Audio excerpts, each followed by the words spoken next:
무죄를 선고해서 여러분이 자유로워지는 것이 아니고 여러분은 형사법에 대해서 엄청나게 숙련된 검사와 이 법정에서 마주쳐야 된다는 것 자체가 하나의 재앙입니다. 그래서 이 검찰의 기소라는 게 굉장히 무서운 겁니다. 이게 사실은. 그 기소를 당해가지고 결국 대법원에 가서 무죄를 받았다고 하더라도 여러분의 인생이 절단납니다. 예, 안녕하세요. 정한혜입니다. 지금 속보가 들어와서 아무래도 여러분들도 뭐 지금 이제 막 기사들이 올라오고 뭐 영상들이 올라오는 것 같습니다. 저는 이제 이 김영민 씨 채널하고 지금 이제 늦은 아침을 아점이죠, 아점 먹다가 이제 하고 뭐 김건희 여사에 대한 뭐 그거 어디에 서울의 소리? 예, 서울의 소리인가? 오늘 또 그 보기 민망한 뭐 영상들이 올라오고 그래서 이제 아점을 먹으면서 보다가 이선균 씨 사망 소식이 지금 막 전해진 것 같아요. 네, 그래서 저도 그냥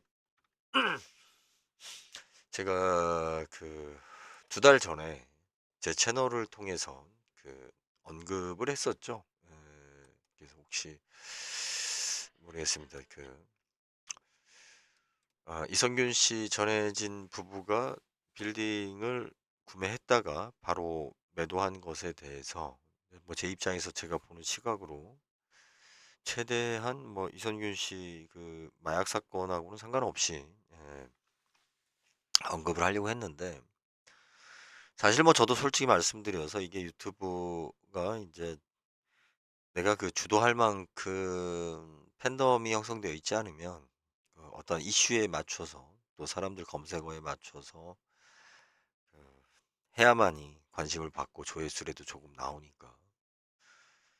제가 부동산 관련해서 언급을 할 때 누구 이제 이렇게 개인적인 부동산을 막 비아냥거리고 뭐 비판하고 뭐 이렇게 놀리고 하는 이야기를 불편하죠. 예, 불편하고 뭐 그것을 아주 뭐 전문적으로 망한 곳만 찾아다니면서 우리 소위 말해 뭐 그 부동산에 투자한 것이 어떤 욕망이었고 욕심에 의해서 망했다.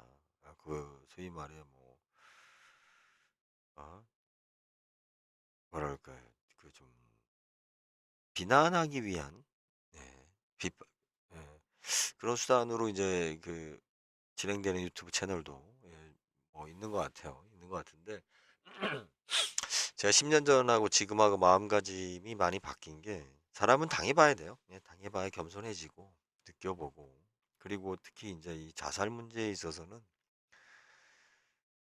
그랬던 것 같아요. 이게 어려우면서 나도 그 진짜 어려울 때 어떤 극단적인 선택, 뭐 거기에 대한 갈등, 그리고 이제 또 힘들게 하는 게 그런 어려움을 호소하는 사람들 있을 때 참 한 생명, 우리 각자 다 소중한 생명이고 또 다 의미 있게 살려고 노력하는 이 주어진 삶을, 소중한 삶을 내가 심적으로 극단적인 선택하는 거에 있어서 저 또한 생각을 많이 하게 합니다. 지금 저도 이제 사실 지금 이걸 녹음을 할까 말까 하다가 제가 그 부동산 관련해서 언급을 한 부분이 있어서 이선균 씨에 대해서 그래서 근데 이제 저는 뭐 제가 이 내용 중에 가장 큰 거는 우리가 이제 돈 좀 벌고 뭐하고 하면 사람이 좀 업되죠. 업되다 보니까 그리고 또 강남이라는 어떤 그런 것도 연예인들이 가지고 있는 특성이 있죠. 관종 뭐 그런 것도 있지만 확실히 그 연예인이나 예능 쪽에 있는 사람들이 감각기관이 특화되어 있잖아요. 하나 이렇게 집중되어 있잖아요. 남들보다 과도하게. 그러니까 우리 그 저거랑 비슷한 거죠. 그 알레르기 반응처럼 다른 사람들은 못 맡는 냄새를 그 사람들은 맡고 다른 사람들이 보지 못한 시선을 보고 또 보지 못한 상상을 하고 그러니까 사실은 정상범주에 있는 사람들이 스타가 되기는 어렵죠. 우리가 정상범주에서 벗어나는 사람들. 한 분야에 뛰어나게 벗어나는 사람들. 어, 저도 뭐 정상이 아니다라는 소리를 좀 많이 듣긴 하는데, 글쎄요. 일단은 뭐 고인의 명목을 명복을 빌고요. 예. 그러니까 지금 보니까 그런 생각이 들었어요. 제가 이거 유튜브를 녹음을 하는 것이 또 저의 조회수나 또 관심을 받기 위한 또 한 사람의 죽음을 그렇게 쓰는 것이 아닌가. 제가 지주클럽을 저희가 2007년 좀 오래됐어요. 저희 그렇게 2010년에 이제 저를 만난 사람들이 좀 많았던 거고, 2007년인데 제가 블로그에 글을 쓸 때 그 당시에 아마 저기였을 거예요. 제가 몇 년도인가 모르겠는데 그 최진실 씨 사망 사고가 있었죠.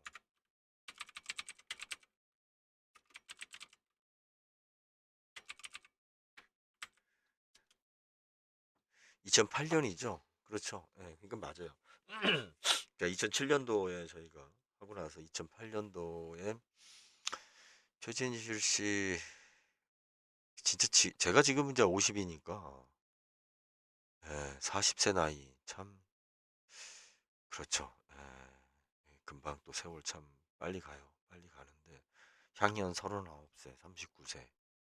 저보다 한 5년 정도 나이가 많으신데 그럼 제가 저 때가 34, 33 이럴 때인데 제가 저 블로그에다가 욕을 했어요. 최진실 씨 사망에 대해서 욕을 하면서 그 친정 엄마에 대해서 제가 비난을 했어요.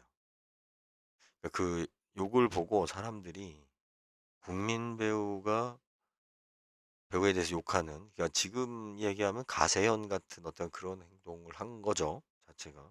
그런데 그 내용이 뭐였냐면 저는 뭐 지금도 그거에 대해서 제가 확신을 가지고 있는데 예전에 우리가 단칸방 작은 방에서 살 때는 그 어려운 전쟁 끝에 우리 부모님 세대들 어렵게 살고 저희도 또 다시 그 부모님 밑에서 태어난 세대인데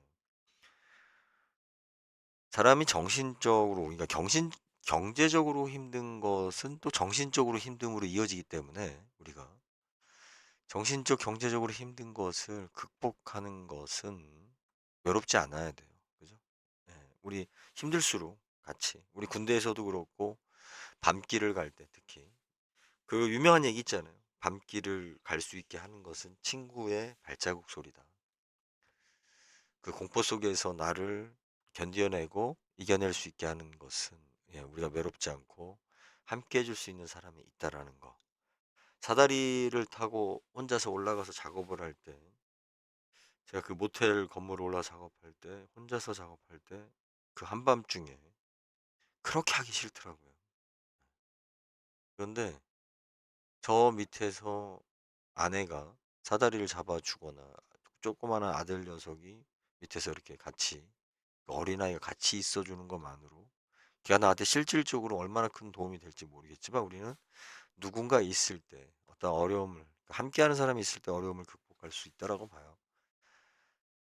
특히 이제 이 그 마지막 보류가 가족이 되어야 되는데 이제 경제적인 문제하고 이런 갑작스러운 그러니까 배우자 간의 한 사람의 그런 이렇게 이탈로 어떤 문제가 이렇게 되면 그죠? 니 탓 내 탓 하면서 상대방 탓으로 몰면서 이제 그 가족이 마지막 피난처가 될 수 없는 예, 좀 그런 게 안타깝습니다. 그러니까 제가 그이 당시에 최진실 씨에 대한 그 블로그에 제가 글을 쓰면서 생선장 그때가 블로그 이름이 뭐였더라? 갑자기 블로그 조회수가 확 올라갔죠. 관심받지 않았던 블로그가 2008년도 10월 당시에 그 핵심은 그거예요. 핵심은 한 그러니까 아이들의 엄마가 극단적인 선택을 집에서 할 때 얼마나 많은 배회를 했겠어요. 갈등을 하고 고민을 하고 얼마나 많이 울었겠어요. 아무리 숨어서 운다라고 해도 누군가가 내가 말하는 것조차도 부끄러울 때 그 울음소리를 듣고 그걸 눈치를 채고, 그죠? 화제를 다른 데로 돌리고 나한테 다른 희망을 주고 나한테 손을 내밀어 줄 수 있는 사람. 내가 무진장 부끄럽고 내 스스로 자괴감을 느끼고 무너지려고 할 때 너 왜 그런 거 했냐? 너 어떤 식으로 했냐? 그러면서 특히 이 언론 통해서 유튜브 중에 상대방을 비난하면서 비판이라고 떠드는 새끼들이 있어요. 제가 지금 가끔 쓰레기들 이야기를 종종 하는데, 예, 이제 우리가 그 사람을 생각을 한다라면 내가 너한테 바른 소리를 하고 너 이렇게 해야 돼라고 하는 그게 뭡니까? 그게 가스라이팅이나 그루밍이 그런 식인 거죠. 그런 게 아니에요. 상대방을 사랑한다는 것은, 아낀다라는 것은 그 사람한테 지적하는 것이 아니에요. 예. 그냥 그 사람 자체를 인정해주고 그 사람을 사랑하는 거. 예. 참 이게 말로 정리하기 그런데 하여튼 핵심의 이유는 그겁니다. 제가 그때 썼던 글이 그 최진실 씨, 고 최진실 씨에 대한 엄마라는 분, 친정 엄마라는 분, 그 엄마라는 분이 얼마나 못됐는지 나는 겪지 않았지만 내가 그 사망 사고를 봤을 때 이거는 엄마의 잘못이다 이게. 그 큰 집구석에서 살면서 딸내미가 뭐 때문에 딸이 힘들어하는지, 저도 지금 울컥하려고 그러는데 화장실에서 왜 오래 있는지, 목소리가 어떻게 바뀌었는지, 애 안색은 어떤지 별 관심 없었던 거죠. 딸 때문에 가난하게 살다가 딸 덕에, 예? 부자가 된 것 같으니까. 딸이 이혼해, 딸이 결혼 생활에 그 얼마나 사랑하고 그 결혼 생활에 그거였는지 뭐 그런 거 관심 없는 거지. 세상이. 난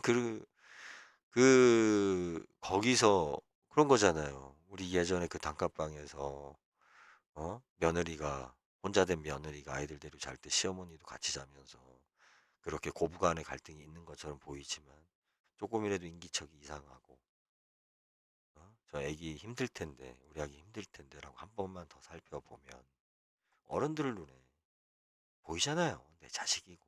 저도 그런데, 뭐 한 거예요? 음?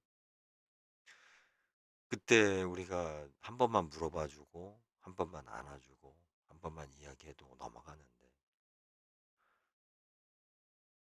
저는 진짜 제가 지금 저를 괴롭히려고 했었던 사람들, 글쎄요, 뭐 제가 하는 복수는 그런 복수가 아니죠. 그들이 하는 행동처럼 복수하고 싶은 생각도 없고. 그런데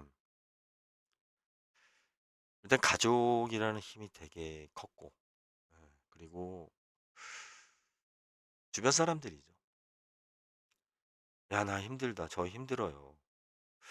이렇게 하다가 회사가 부도날 것 같기도 하고, 이렇게 해서 잘 안 될 것 같기도 하고, 약속을 못 지킬 것 같고, 막 이런 와중에 그런 이야기를 했을 때 제일 먼저 오는 메시지.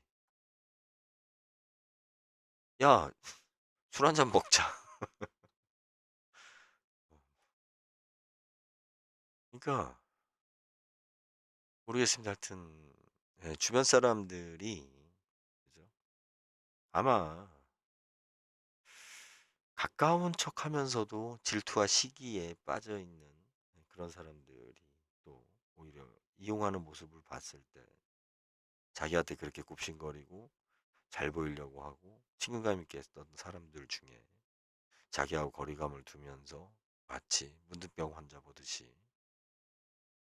예, 그런 주변 사람들의 태도에 많이 무너졌을 거예요. 그죠? 마약을 했건 안 했건, 뭐 저런 문제가 있었건, 진짜 그런 걸 다 떠나서 그냥 나는 저 사람하고 같이 만나는 게 좋고, 저 사람하고 같이 알고 지내는 게 좋고, 예, 그런 좀 진정한, 사람이 좀 있었으면, 이런 일이 없지 않았을까, 그런 생각을 합니다. 그런 생각을 하고 제가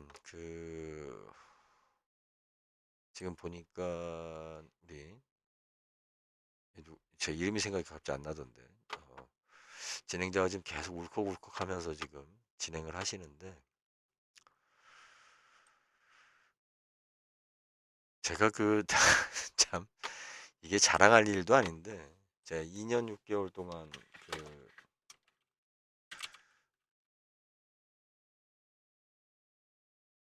2년 6개월이지 아니죠?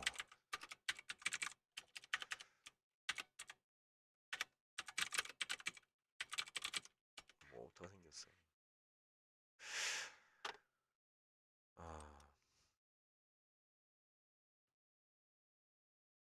이, 예, 예. 어, 아이 참네. 이게 지금 아직 광고가 제대로 안 나오는구나. 그죠? 예, 지금 구치소에서 쓰는 방송문이라고 해서 지금 책이 있는데,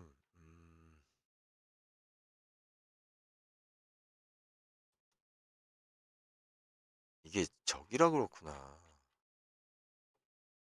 에이 참.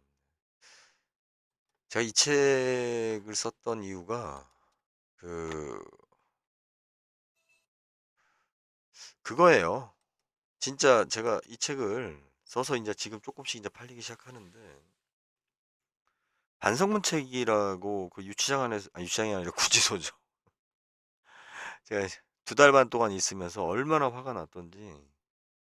예. 그런데 제가 이제 들어간 이유가 벌금으로 끝날 일을 갖다가 난 이 벌금도 인정을 못 하겠고 법적으로 따져 봅시다. 예, 나는 인정할 수 없다라고.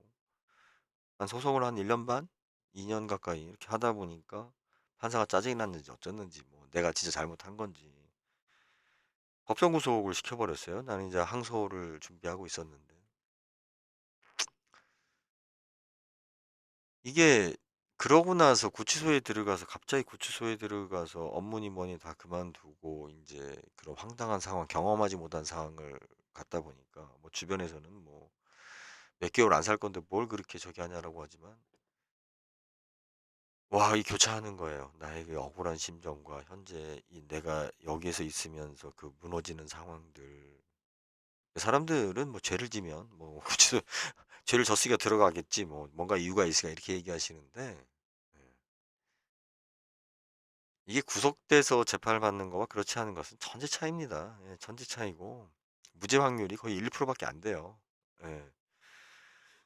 왜 그러냐면 대부분 포기해요. 그냥 어떻게 도박이니까 여기서 계속 내가 무죄를 주장하면 형이 줄지 않고 사는데 네가 인정하면 깎아줄게. 이게 우리나라 사법 시스템이다 보니까 그런데 밖에서 자꾸 편지가 오는 거예요. 왜 반성문 안 쓰냐고.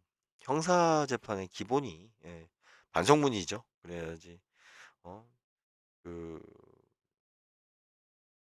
진정한 반성을 하는 것 같아서 뭐 어쩌고 양형유예에 들어가면서 그 형을 좀 검사가 뭐 1년 구형했는데 얼마로 뭐 깎아준다 뭐 이런 식의 참. 와, 하도 밖에서도 하고 그러니까 안 쓸 수 없어서 이제 썼어요. 쓰는데 존경하는 재판장님이라고 서두에 쓰는 말부터가 역겨워지더라고요. 네, 마음속에서. 나중에 마지막 그 이제 2심 판결 받고 집행유예로 2달 반 만에 이제 나오면서 그 안에서 있으면서 예, 그러니까 최근 그 안에 있을 때 마음의 결정을 했죠. 왜냐면 이제 그 옆에 다른 수용자들하고 쭉 봤을 때 이게 그 구속된 사람이 반성문이나 구속된 사람을 위해서 도움이 되는 형태의 실질적인 책이 없어요. 다 변호사들이 자기네들 그 변호사 사무실을 광고하기 위한 거라든지 아니면 그냥 인터넷에 그냥 형식적인 반성문들을 카피하고 이런 거고. 그래서 이제 기획을 했었던 책이에요. 예, 했었던 책이고 저 안에서 느끼는 거. 아마 이재명 대표도 거기도 구속된 경험이 있으니까 아무리 당당하게 굴어도 들어가는 거 싫어요. 예, 본능적으로 싫어요. 우리가 딱 그 사람의 그 본능적으로 힘들게 만드는 그 부분이 있기 때문에. 그래서 저도 내가 이걸 항소해서 내 무죄를 다투면 6개월 다 살아야 되는 거고. 그러면 재판부에서 그걸 인정하고 너 6개월 억울하게 살았네라고 보상해 줄 수 있는 것도 아니고. 또 우리나라 사법부에서 6개월짜리 잡범을 가지고 예? 자기네들의 검찰이나 법원에서 인정을 해요? 인정 안 해요. 검사 같은 경우는 또 거기서 또 상고해버리면 대법원까지 가버리게 되면 형은 형대로 다 살고 재판은 재판대로 다 끌려다니는 이제 이런 꼴이 됐기 때문에 이제 게 무죄를 선고해서 여러분이 자유로워지는 것이 아니고 여러분은 형사법에 대해서 엄청나게 숙련된 검사와 이 법정에서 마주쳐야 된다는 것 자체가 하나의 재앙입니다. 그거를 아주 노린 거죠. 예, 그러니까 6개월, 4개월 뭐 이런 거는 무죄 다 구속됐으면 무죄 다툴 수가 없어요. 예, 그 항소 기간에 이미 수감 생활이 끝나기 때문에 그 시간을 어떻게 돌려요. 그래서 저 반성문 쓸 때 너무 막 억울하고 화가 나고 없는 걸 갖다 또 써야지 되자니 역겹고 그런 와중에 다른 사람들이 거기서 이제 되게 보면 음주로 오는 사람들이 많은데 음주 사고로 그러다 보니까 그 어렵죠. 예, 인터넷이 있는 것도 아니고 뭐 진짜 돈이 많아서 변호사가 써주지 않는 이상 근데 그건 뭐 별 의미도 없고 유일하게 필수적으로 써야 되는 뭐 형의 직접적인 영향 없지 않아 100% 있어요. 예, 이거는 안 쓰면은 페널티이기 때문에 써서 더 얼마나 효과 있을지 모르겠지만 그래서 쓴 책입니다. 예, 구치소에서 쓰는 반성문이라 쓴 책인데 이제 지금 조금씩 이제 홍보가 되는지 이제 주문량이 조금씩 잡히는 것 같아요. 아직은 뭐 그 그래서 예, 네, 카카오톡으로 검색하시면 주시면 되는데 이때 제가 겪었던 그 심정 그죠? 그리고 검사들이 하는 행태 예, 이성균 씨가 그런 거였잖아요. 조사 과정에 예. 오히려 죄 지은 사람들은 죄를 짓고 내가 그 깜빵 들어오는 사람들은 오히려 생활 잘해요. 예. 원래 성격이 그런 걸 떠나서 오히려 뭐예요? 내 죄를 그죠? 감경받을 수 있는 기회잖아요. 공식적으로. 예. 피해 다니는 거는 이제 본능적으로 안 잡히려고 피해 다니는 거고. 예. 내가 살인 사건 저지르고서 그런 뭐 인터뷰도 있었잖아요. 내가 계속 도망자로서 사는 거, 계속 그걸 신경 쓰고 괴롭게 사는 거보다 일단 잡혔으니까 그다음부터는 뭐예요? 이제 공식적으로 이제 법원에서 내 죄를 어느 정도 깎아주냐. 뭐 그거는 나는 이제 흥정해가지고 잘해가지고 최대한으로 이제 줄이면 되니까. 그러니까 그런 사람들은 안에서 운동하고 뭐 지들끼리 서신 보내고 히덕거리고 예? 재밌어요 보면 진짜 죄를 지은 친구들은 교도소처럼 편한 곳이 없어요. 오히려 뭐라 그럴까 자기를 지켜주는 거죠. 몸 관리도 시켜주고 예? 있었던 어떤 병도 있으면 뭐 무좀약도 주고 어? 먹을 거 삼시세끼 지가 밥 해먹는 것도 아니고 갖다 주죠. 음식 뭐 다 좋다라고 하죠. 여러분들 교도소 음식 보면 나쁘지 않아요. 나쁘지 않은데 내가 원하는 음식을 내가 선택해서 먹는 거와 거기서 먹는 거는 다르죠. 완전히 달라요. 그 뭐가 나오는 음식이 뭐가 나오냐가 중요하지 않아요. 이게 사람 마음이 그리고 가장 힘든 건 저는 뭐 짧은 생활이었지만 내가 원하지 않는 사람하고 같은 공간에서 밥을 먹고 같이 잠을 자는 거예요. 그게 가장 힘든 거예요. 그게. 그죠? 내가 단절된 것도 있지만 뭐 저 같은 경우도 뭐 책을 좋아하니까 뭐 책 보고 앉아서 뭐 시간 보내고 뭐 하면 돼요. 그 안에서도 뭐 바쁘게 지냈으니까. 그런데 생각해보세요. 인간이 갖는 가장 행복이 뭔가. 예? 결국은 우리가 삶의 시간 자체를 내가 얼마나 좋아하고 사랑하는 사람, 아끼는 사람, 내가 사랑을 주고 싶은 사람하고 같이 있는 거. 그죠? 그런 거잖아요. 예. 그러면 거기에 1순위가 누구예요? 가족이거든요. 가족인데 이게 전 그렇게 봐요. 우리나라의 지금 가족관이 왜 무너지는 거냐면 오래 살고 또 서로 재혼이라든지 굳이 이 사람하고 죽을 때까지 같이 살 절대성이 약해져 있어요, 지금. 얼마든지 뭐 내가 이혼할 수도 있고 다른 사람 만날 수도 있고 나 혼자 살 수도 있고. 그런데 이제 과거에는 이혼한다라는 것은 거의 죽음이었죠. 우리가 예? 서로 신뢰할 수 있는 유일한 그 배우자 예? 그리고 내가 그러니까 아이들 문제 그리고 얼마 살지도 못하는 그 시간 속에서 물론 아이들 양육도 있지만 서로가 의지할 수 있는 그 한정된 여건들. 그렇기 때문에 서로 상대방에 대한 절대성이 컸는데 지금은 뭐 상대방에 대한 절대성이 크지 않다 보니까 그 배우자에 대해서 마치 그 계약 관계인 것처럼, 그죠? 네가 잘못됐으면 나는 나한테 묻지 마. 나는 이렇게. 음, 저도 느껴요, 집사람하고. 근데 이제 저희는 딱 하나 아이들에 대해서만 공동 그 육아에 대한 지금 물론 둘 다 성인이 됐지만 그거에 대해서는 뭐 서로의 어떤 그 책임이나 뭐 이런 걸 따지지 않고 우리는 그냥 거기에 대해서는 100% 일치를 해요. 공동 책임. 아이들에 대해서는 그냥 무조건 절대성을 둘 다 가지고 있기 때문에 많은 트러블도 이제 거기서 없고 거기서 이제 극복을 하는 거죠. 예. 여러분들 그렇죠. 내가 당해보기 전에는 잘 몰라요.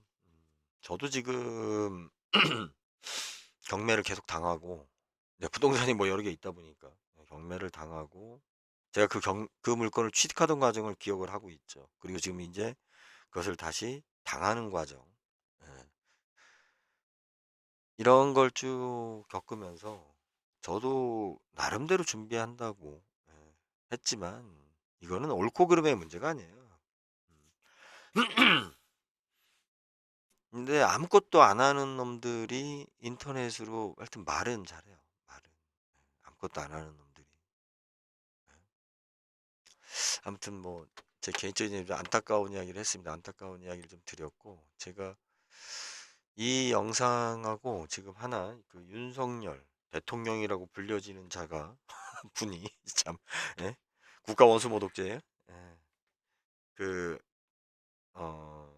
했었던 발언 이야기 검사가 마음 먹고 수사한다라는 것 자체 예?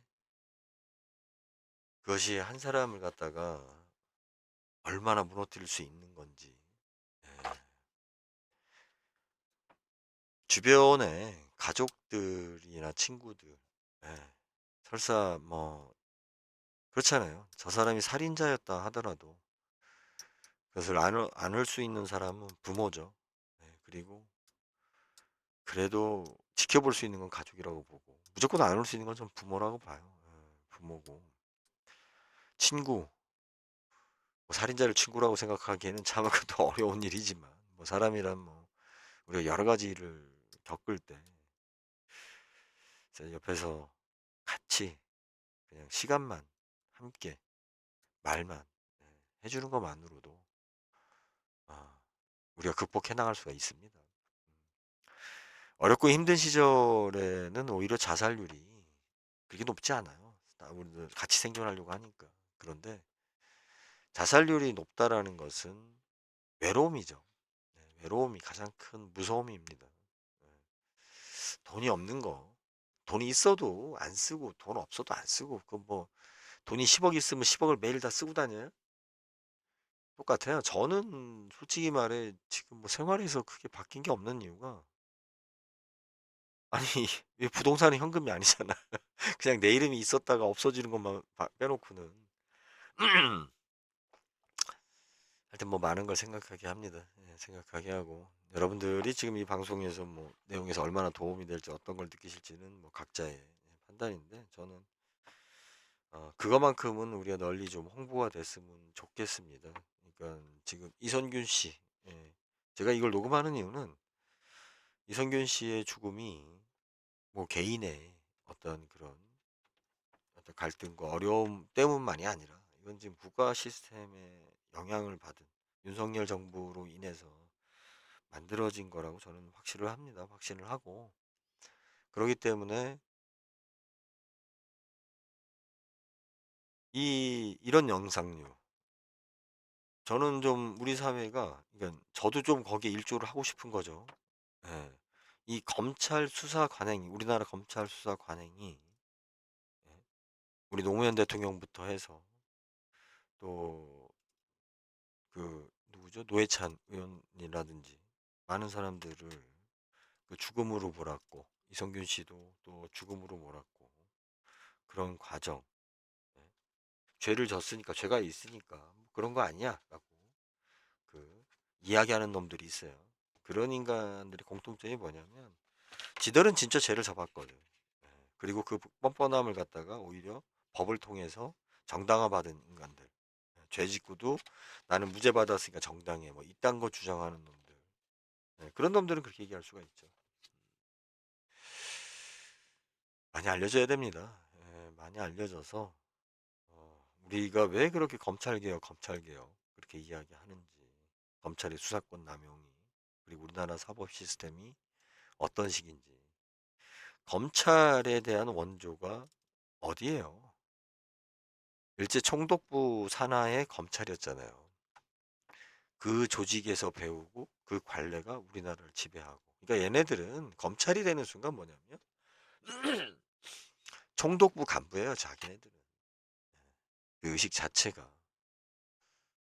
그나마 이제 공무원 사회도 좀 그런 것이 없지 않아 일본의 영향이 있었는데 왜 그러냐면 일본 시대 때부터 우리 공직 사회들이 연을 같이 하고 전달해 왔으니까 뭐 군대도 그렇고 그런데 지금 이제 많이 바뀌고 있죠. 예, 바뀌고 있는데 뭐 아직도 아직도 가장 심한 곳이 법원입니다.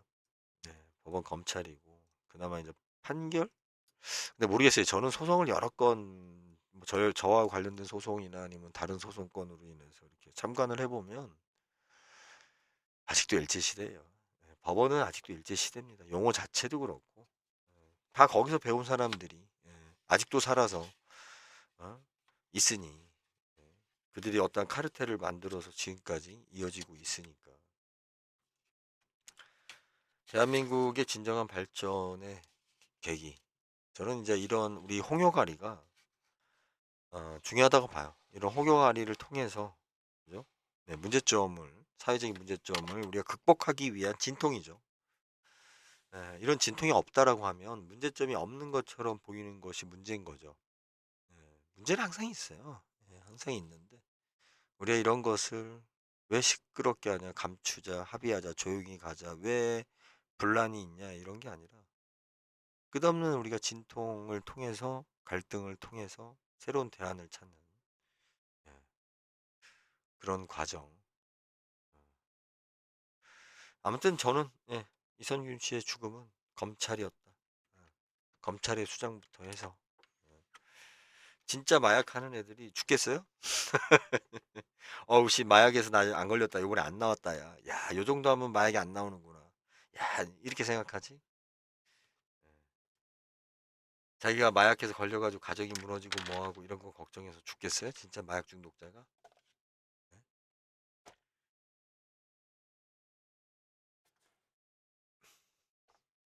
범죄자가 범죄자가 가장 좋은 거는 그죠? 범죄자들은 법을 좋아해요, 법을. 범죄자가.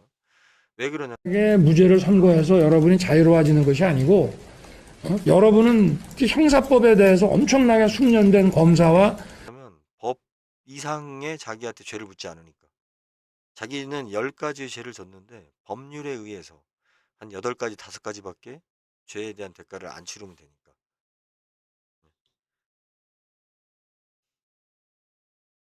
범죄자가 아닌 사람이 법에 의해서 범죄자를 공격받을 때 그 상처는 여러분들이 당해본 사람은 알아요. 당해본 사람.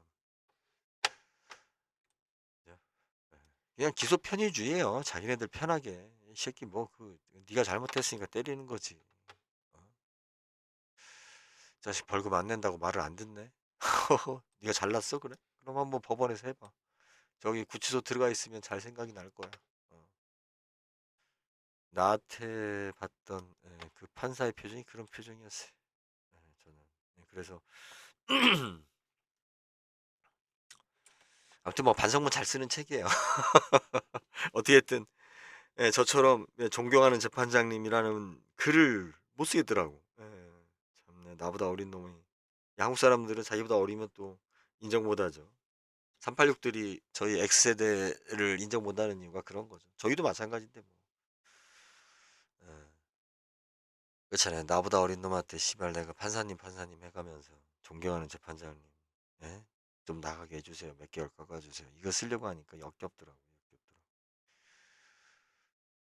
그래서 나와서 예, 그런 마음 다 떨쳐버리고 그냥 편하게 기쁜 마음으로 쓸 수 있게 진짜 그런 입장에서 어, 주문해 주세요. 괜히 직장 살려고 그러는 것 같다. 참. 갑작스럽게 가족들이 구속이 되면 어, 일반인들은 그 구속된 사항을 잘 모르기 때문에 가족들이 도와줄 수 있는 게 별로 없어요. 그래서 제가 쓴 책이지만 카톡에서 검색하시면 됩니다. 구치소에서 쓰는 반성문. 그럼 나올 거예요. 카톡 채널에서 구치소에서 쓰는 반성문 넣으면 나오는데 진짜 저도 제 주변의 친구들이나 그 가족들이 뭐 누가 가본 적이 있어야지 경찰서에도 가본 사람이 없으니까 오히려 뭐, 예, 뭐 무시하는 좀 저는 그런 걸 좀 느꼈어요. 걱정보다는 뭐 근데 안 그래요. 여러분들 가족이 구속이 됐으면 예, 진짜 죄를 많이 짓고 구속될 만한 사람이 구속됐을 때는 그렇게 신경 안 써도 돼요. 잘 지내요. 그런 사람들은. 이 힘들어하는 사람이 뭐냐면 그곳에 와야 되지 않을 사람들이 내가 실수였던 오해였던 실수 아니면 오해죠 뭐. 그죠? 내가 잘못은 했지만 내가 고의가 아니었던 그런 사람들이 굉장히 힘듭니다. 예. 죄 지은 사람들은 거기처럼 천국이 없어요. 예. 죄를 이거밖에 안 묻네 뭐 이런 기분이 들어요. 그래서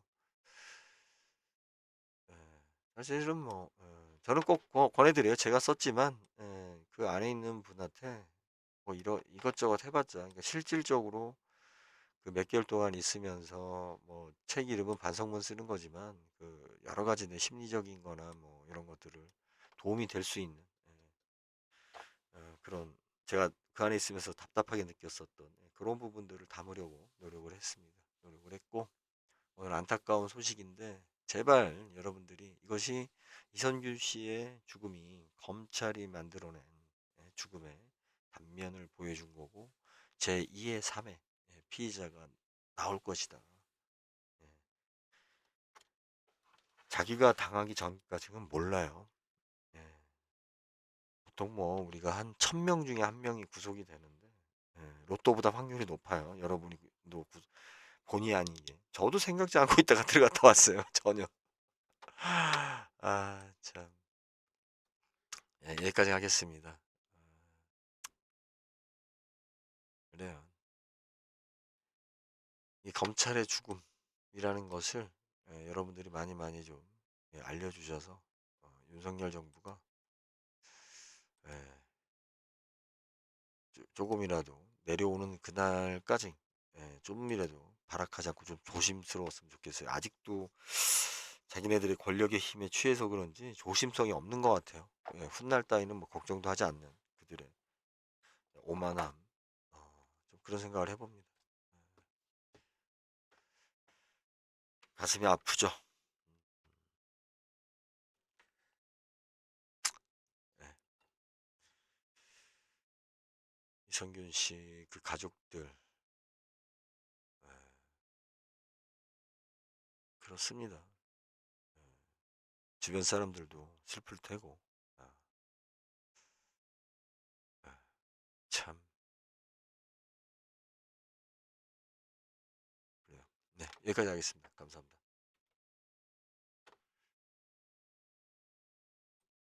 무죄를 선고해서 여러분이 자유로워지는 것이 아니고 여러분은 형사법에 대해서 엄청나게 숙련된 검사와 이 법정에서 마주쳐야 된다는 것 자체가 하나의 재앙입니다. 그래서 이 검찰의 기소라는 게 굉장히 무서운 겁니다. 이게 사실은. 그 기소를 당해가지고 결국 대법원에 가서 무죄를 받았다고 하더라도 여러분의 인생이 절단납니다.